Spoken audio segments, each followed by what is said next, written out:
Expo 2015, un evento mondiale, un appuntamento quello milanese carico di attese e di speranze.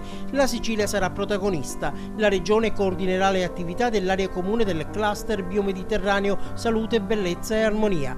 Un ruolo di primo piano allora per la Sicilia, che mostrerà ai visitatori la biodiversità del Mediterraneo e che gestirà la ristorazione, le mostre e il programma degli eventi. Nel capoluogo lombardo a partire da maggio anche aziende agrigentine come quella dei fratelli Mancuso che produce i gelati. In concreto ci aspettiamo intanto una maggiore comunicazione a livello internazionale delle nostre aziende e poi sicuramente ci saranno dei contatti importanti all'Expo 2015.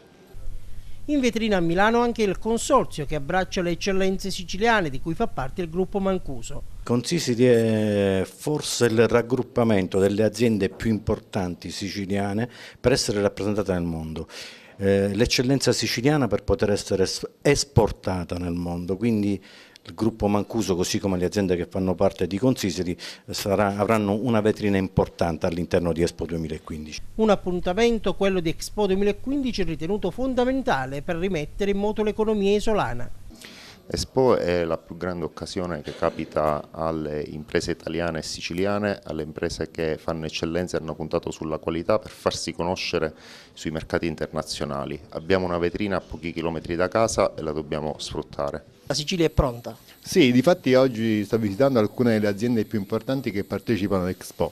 La Sicilia è pronta, abbiamo avuto una fortissima manifestazione di interesse e più di 590 imprenditori siciliani ci hanno chiesto di venire all'Expo, poi abbiamo 119 comuni, tutti GAL, tutti GAC, tantissima gente che vuole venire all'Expo. Chi viene all'Expo, come voi sapete, paga.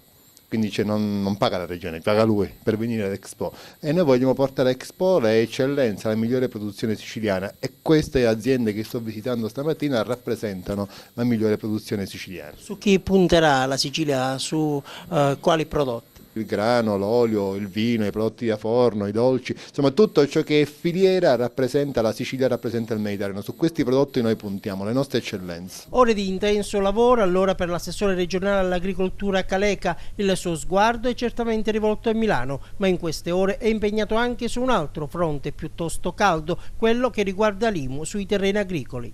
Che è l'ultima delle avversità che devono contrastare e combattere in questi giorni. Cosa si potrà fare in questo senso?